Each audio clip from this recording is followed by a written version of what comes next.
시청자 여러분 안녕하십니까. 새롭게 개편된 이 주식 사신기의 진행을 맡은 홀짝 박사 김문석입니다.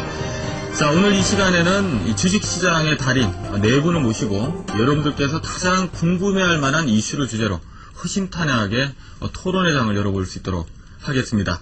자, 오늘 토론은 이 JD인베스트먼트의 윤정두 대표, 이 손자병법 투자연구소의 한만식 대표, 그리고 와우넷 전문가 우보 정윤모 의원님께서 함께 하시겠습니다. 자, 나와주셔서 감사합니다. 예, 안녕하십니까. 자, 그럼 오늘 첫 번째 주제 어떤 주제인지 먼저 첫 번째 주제부터 열어보도록 하겠습니다.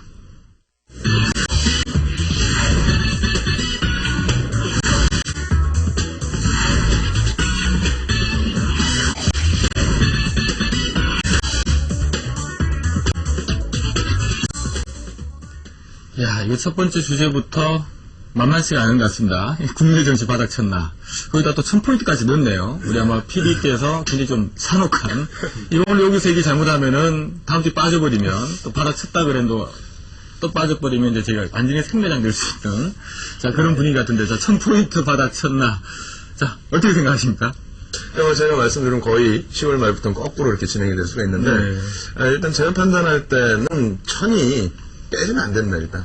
예. 그 가능성은 똑같이 말씀하신 것처럼 가능성은 열어둬야겠지만은, 일단 뭐 다음 주부터 해서 여러 가지 재료들이 나오니까요. 또 주말에 오바마가 또 이제 경제 내각 부분들 이런 부분에 대해서 재료들을 좀 내줄 수 있는 범위가 되고요. 그다음에 아무래도 이제 G20 회담 각국의 이제 정상들과 그리고 재무장관 회담이 또 있기 때문에 이러한 범위에서 만약에 추가적으로 장이 밀린다, 만약에 1000이 깨진다, 그럼 저는 굉장히 위험하다고 보고요.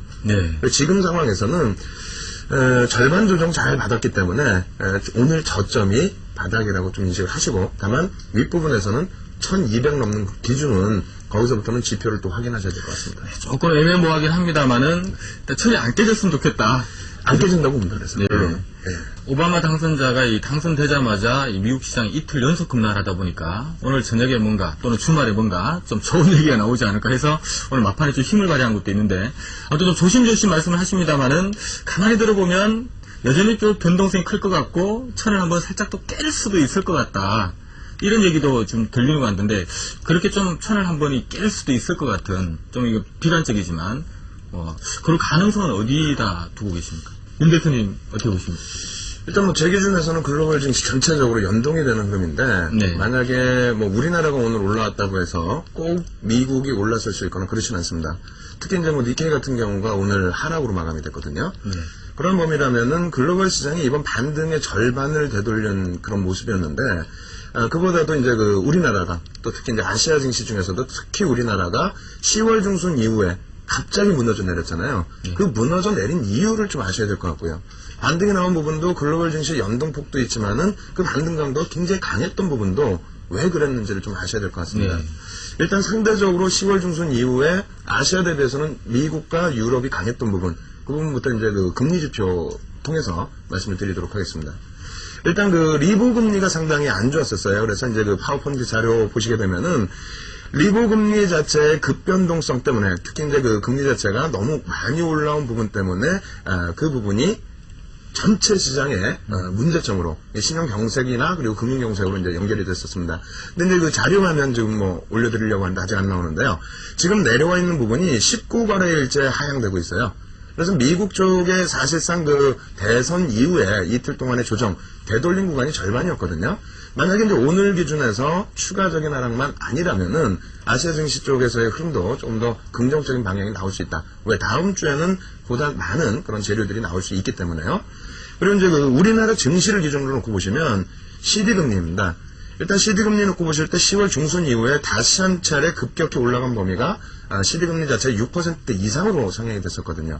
그 범위가 오늘 기준까지 해서 완연하게 5.6%대로 하향이 됐다라는 부분, 이 부분과 함께 이제 반등이 나왔었던 부분이고, 뭐 어제의 기준은 글로벌 시장에 역시 연동돼 있던 범위고요.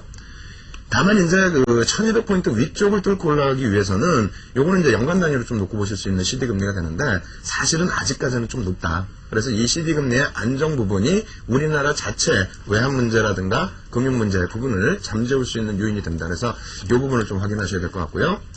그 다음에 이제 그 웹형체입니다. 5년 만기 그 우리나라 정부의 CDS 웹형체 프리미엄인데 잘 보시면 15일부터 날아갔어요.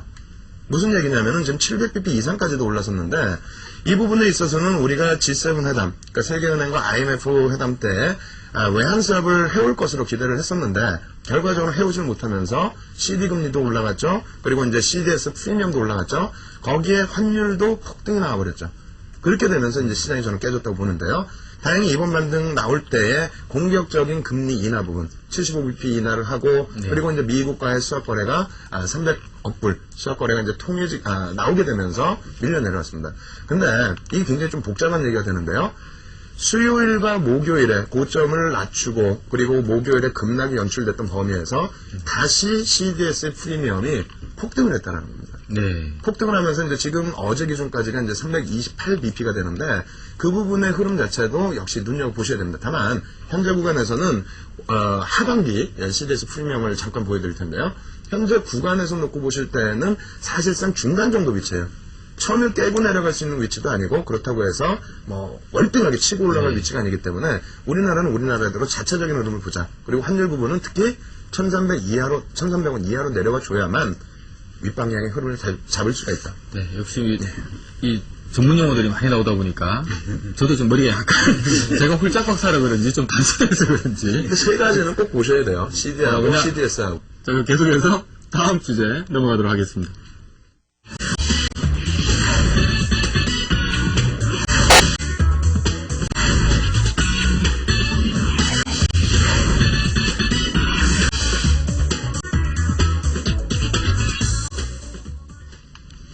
네, 두 번째 주제는요, 수급에 대한 얘기를 좀 하려고 하는데요. 뭐 시장 격언에 뭐 수급의 모든 재료가 우선한다 이런 말이 있는데요.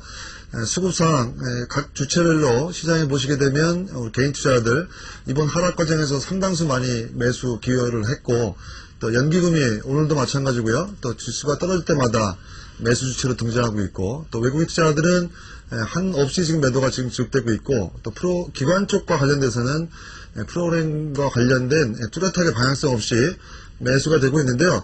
각 주체별로 시장이 반등하기 위해서 수급 쪽에서 좀 변화가 있어야 될 것 같은데 이런 그 수급 변화가 나타나면서 시장에 지금 이 추세를 돌릴 수 있는 그런 계기가 마련될 수 있을지 우리 전문가들도 각자 의견을 좀 들어보면서 주체별 수급 동향에 대해서 좀 의견을 좀 나눠주시면 좋을 것 같습니다.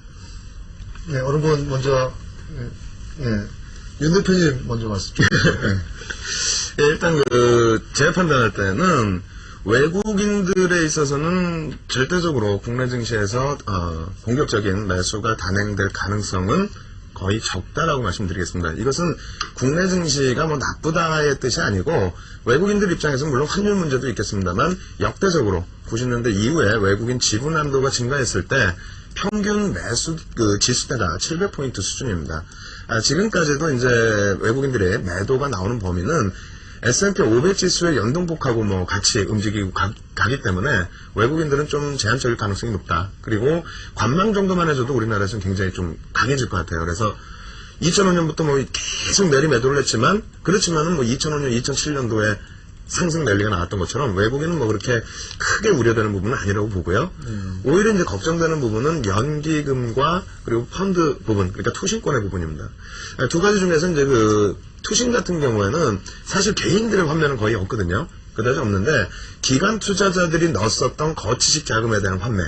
이 부분 때문에 계속해서 뭐 프로그램 대비해서 투신권이 매도를 하고 이런 범위가 계속 잡혀있기 때문에 투신이 예전만큼 힘을 못 쓰는데요. 그 부분에 대한 범위가 환매가 이제 기관 쪽에서의 환매가 좀 멈춰져서 여기서 좀 개선되어 주기를.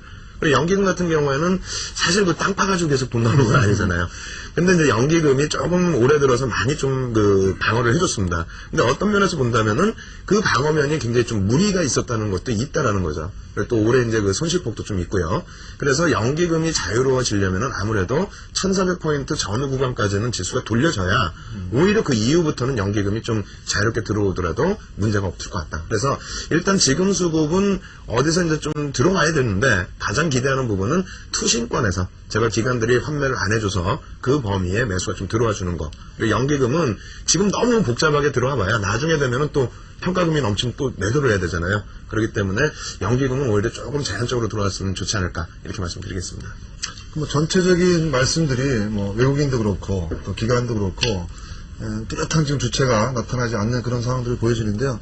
일단 뭐 그 시장이 돌아서기 위해서는 누군가 한번 이렇게 총대를 딱 맺었으면 좋을 것 같은데 기금 뭐 얘기들이 많이 나왔잖아요. 지금 예를 들어서 뭐 연말까지 추가적으로 많게는 6조 내 월평균 매수력이 있다는 얘기가 좀 있었고 또 과거에 이제 11월과 12월 장을 보면 배당과 관련돼서 과거에도 한번 그랬었고 외국인이나 기금이 대량의 이런 매수가 옵션 만기주에 많이 들어오는 쪽이 있었었는데 그런 거와 관련된 매주의 이슈 수급과 관련돼서 뭐 과거에 11월달, 12월달에 보게 되면 뭐 과거에도 외국인과 기금 쪽에서 대량한 매수가 일어나면서 이런 만기주에 급등 나오고 이런 현상들이 몇 번 있었는데 그럴 가능성에 대해서 혹시 뭐 의견이 있으신지 어떨 것 같은지 내주에 예.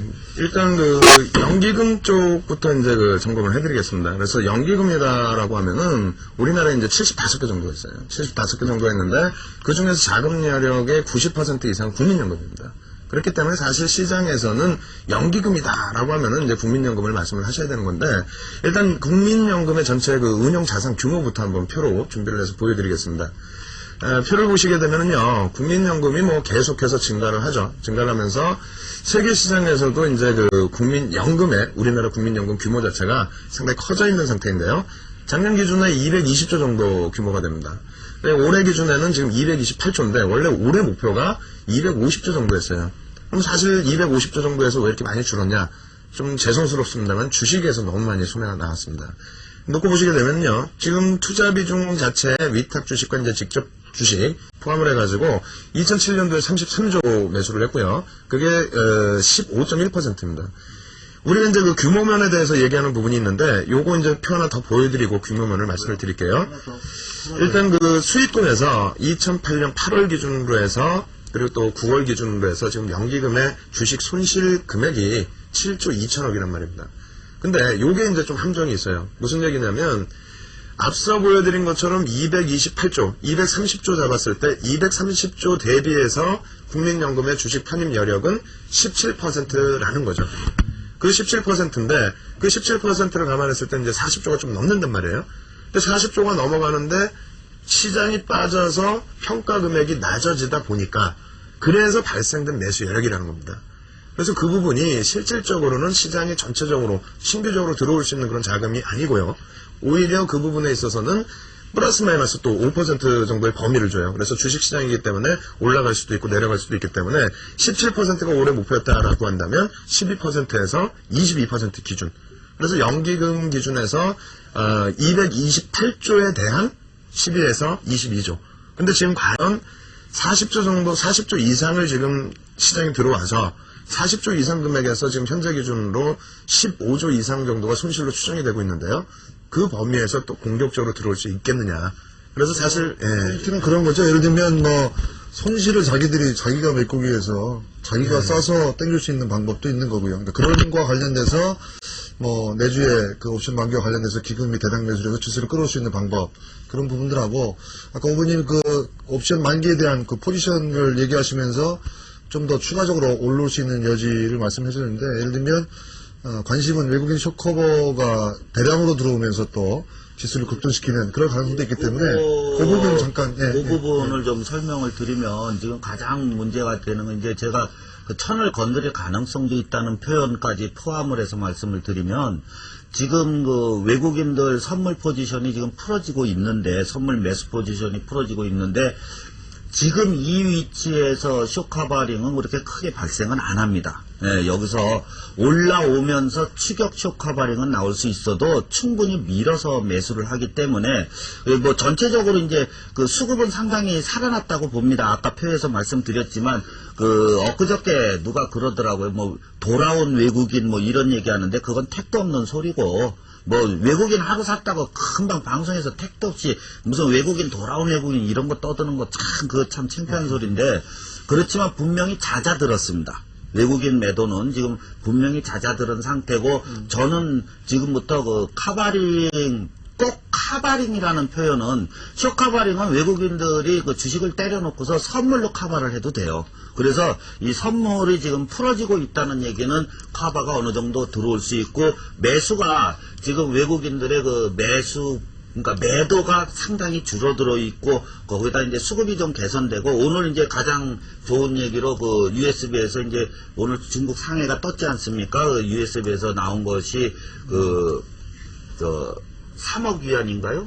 본토 투자가 3억 위안, 한 4천억 불, 뭐 이 정도를 그 4천만 달러인가 4억인가 어쨌든 간에 3억 위안 정도를 그 본토 저가 주식에 투자하겠다는 이제 그거하고 증시안전책이 나왔는데, 그런 걸 본다면은 뭐 외국인들은 수급이 저는 확실히 돌아 들어온다는 판단을 합니다. 일단 뭐 시장이 급락했을 때 이후에 이제 급반등을 좀 주고 1차 뭐 50% 되돌림 조정을 주는데 다시 이제 반등세를 주었는데, 아까 뭐 전반적으로 얘기하신 대로 아직 뭐 뚜렷한 수급 주체는 없지만 누군가가 한번 이렇게 치면 또 서로 그 얽힌 상황 속에서 기금이나 또 외국인도 매수가 들어올 수 있는 기회는 같은데, 지금 누군가 같이 나서는 사람은 없다, 이렇게 뭐 정리가 될 것 같습니다. 다음 주제로 주제를 좀 넘기도록 하겠습니다.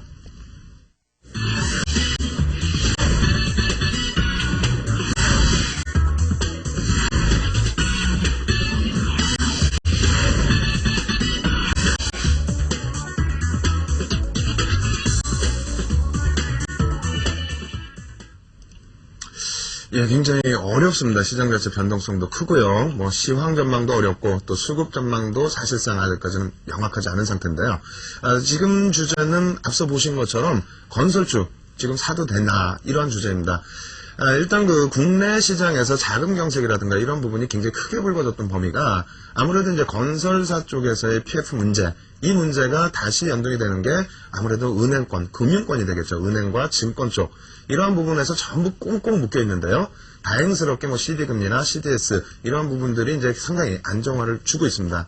이에 따라서 건설업체에 대한 그 지원 방안도 계속 나와주고 있기 때문에 과연 완전하게 해결되지는 못한 상황이지만은 일정 부분이 해소돼 가고 있는 그러한 그 상황 속에서 건설주들을 매수해야 되는지, 그런 부분을 좀 여쭤보려고 하는데요. 먼저 의원님께 여쭤보도록 하겠습니다. 건설주 진짜 지금 그러니까 건설주를 혹시 말씀해요. 예. 그 이 장이 돌면은 주도분이 뭐로 가야 된다고 생각하세요? 제가 생각할 때는 어찌됐건 불확실성이 해소되기 위해서는 건설과 금융의 불확실성이 해소돼야 된다고 그렇죠. 보거든요. 그렇죠. 한 대표님도 그렇게 생각하세요? 예, 맞습니다. 예. 예.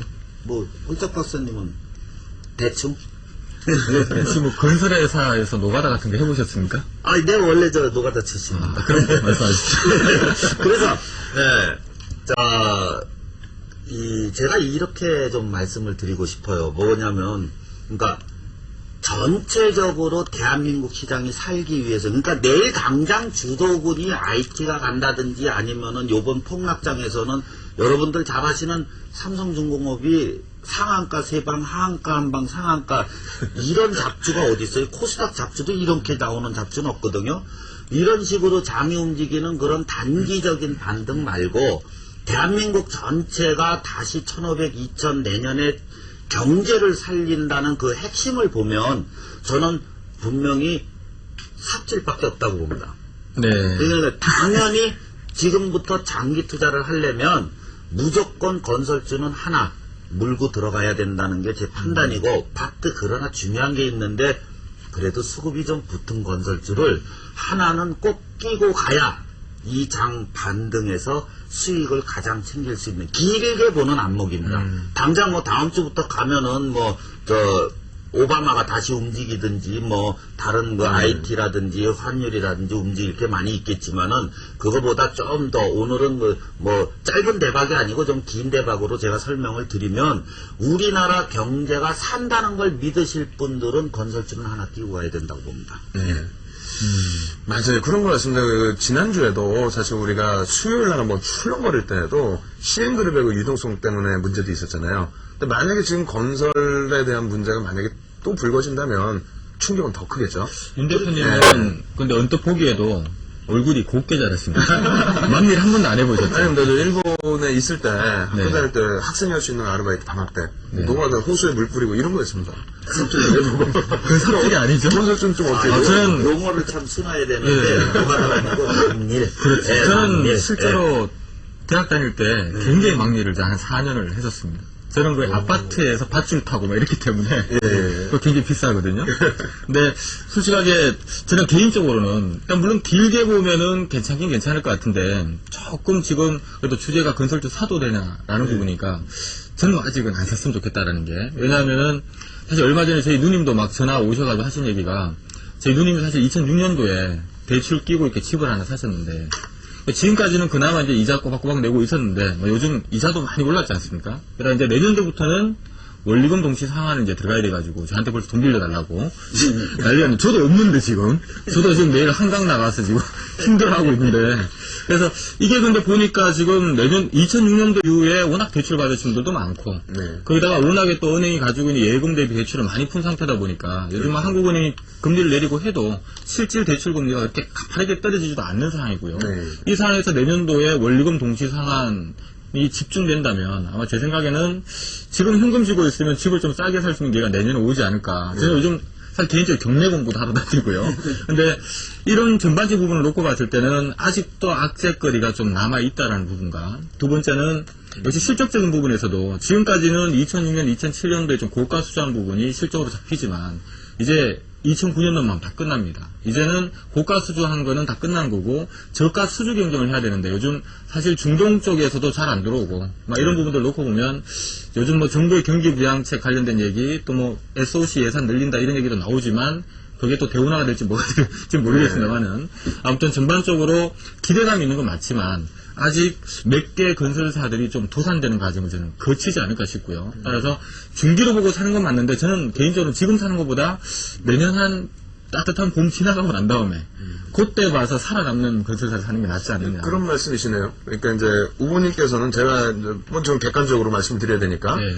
후보님께서는 그러한 부분들이 이제 많이 반영돼 있는 과정 속이고 만약에 그것이 터져버리면 건설주만의 문제가 아니라 전체 시장이 진짜 무너질 수 있는 그런 상황을 그 말씀하시고 핵심은 뭐냐면은 여기서 건설주 중에서 이제 상장사 중에서 한두 개가 만약에 깨진다면 네. 그거는 바로 은행으로 직결되지 않습니까? 네, 은행의 그렇죠. 자금 압박으로 직결되고 그래서 은행이 흔들리고 한다면 우리 장은 뭐 한 6, 700, 500 가야 되겠죠. 그렇게 되면 어차피 건설이 아니라 다 죽어요, 시장.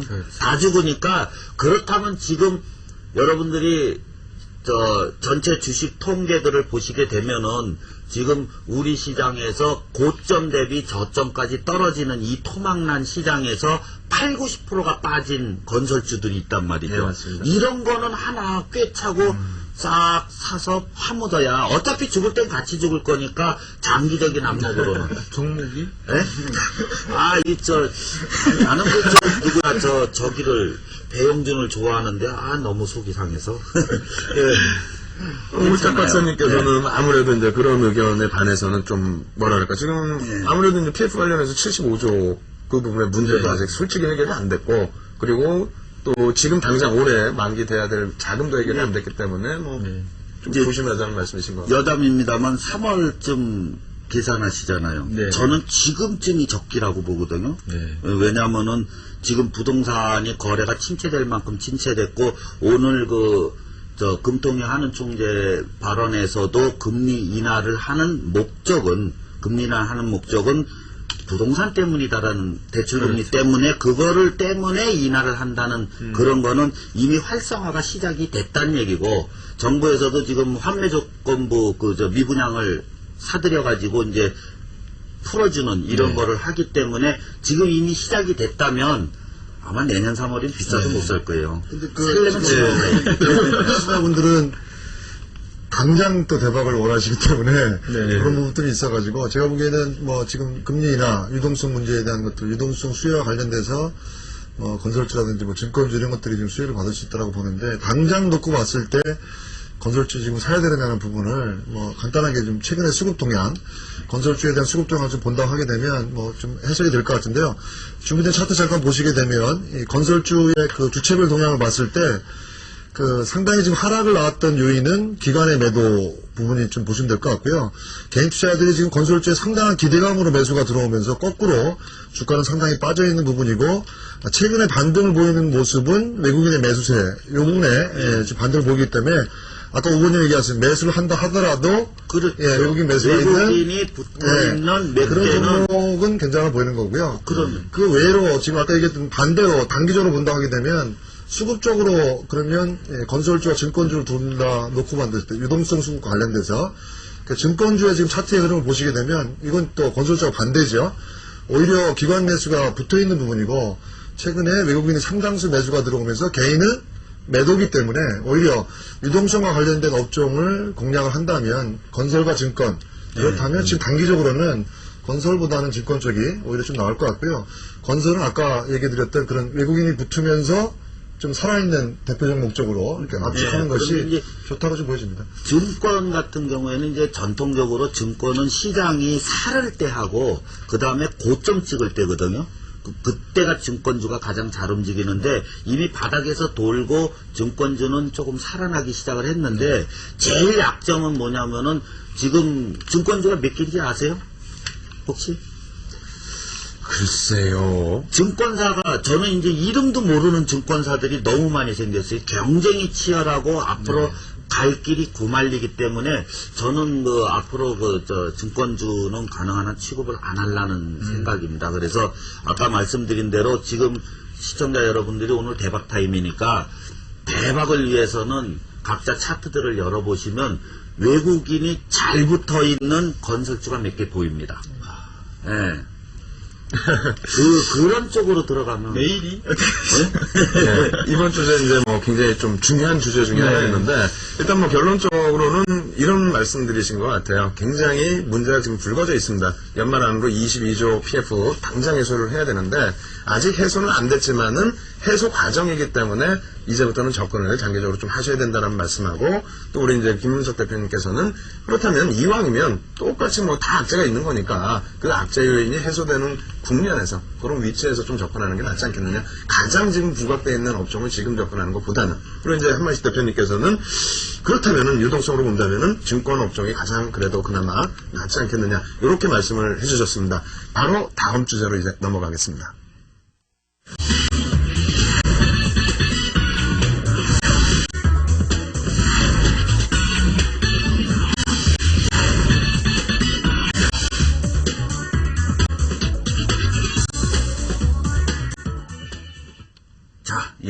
이번 마지막 주제는 대박 증시 또 가능한가 이렇게 돼 있습니다.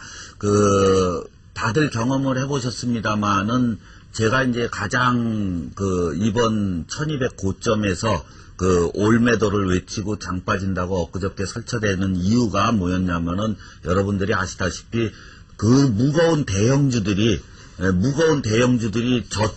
저점에서 계산하면 100%씩 올라오고, 삼성중공업이 70% 올라오고, 이런 진짜 대박이었는데, 이번 주제는 그런 대박이 이 반등에서 가능할 것인가입니다. 어떻게 가능하겠습니까? 네. 일단 어감의 차이는 있겠습니다만, 대박이냐 아니냐 부분은 제가 생각할 때는 이제는 좀 지났다. 왜냐면, 과도하게 밀려 떨어져 있는 범위의 종목군들, 그러니까 우리가 이제 흔히 시장에서 이제 개인들이 좀 좋아하시는 종목군들이 낙폭과대주나 그리고 또 중형주급의 종목군들 많이 좋아하시는데 몇몇 종목군들은 이번에 바닥 대비해서 거의 90% 100%까지도 올랐어요. 그게 중견 그룹주들입니다.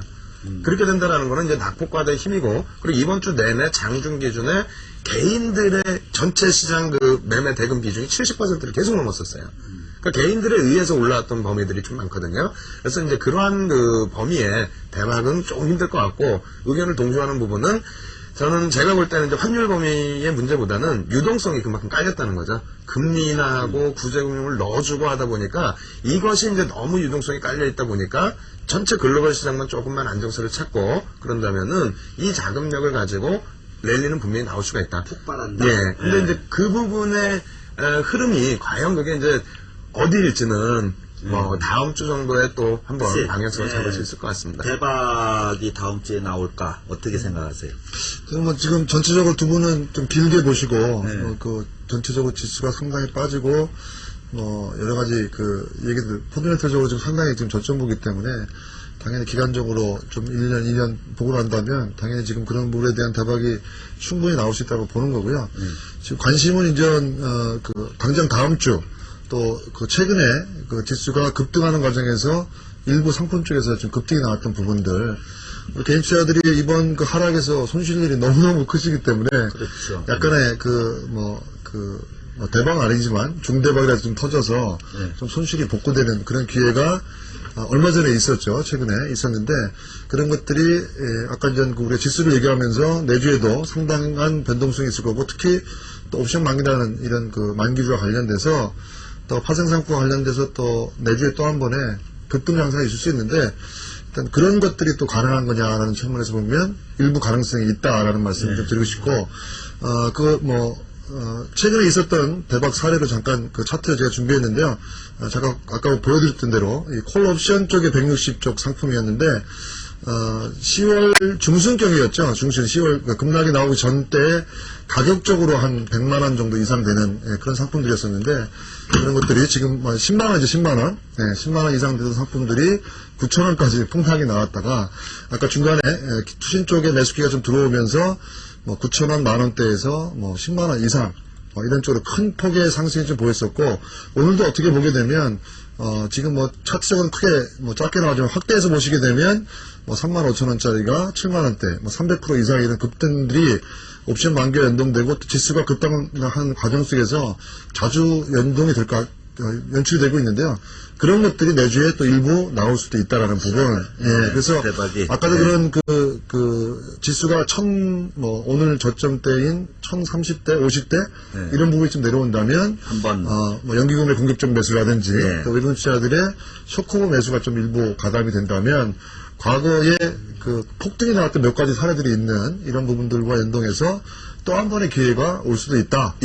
그런 기회가 확실히 포착이 된다면 가능한 겁니다. 매일 기회를 좀 삼을 것 같다는 한번 배팅 들어가실 때 연락 한번 주시면 그렇죠. 저도 좀 그 부분에 대해서 저는 이제 네. 상당히 좀 그래서- 반대적인 의견인데 이제 만기일이 이제 다다랐단 말이에요. 예. 근데 변동성 자체가 지금 사상 유례 없는 변동성입니다. 그렇죠. 예. 그렇다면 그 얘기가 뭐냐면 내일 모레 만기인데 내일 모레 외가격도 행사될 가능성이 높아졌다는 거예요. 변동성이 크다 보니까. 그러니까. 근데 문제는 가격이 그만큼의 프리미엄이 너무 붙었다는 거죠.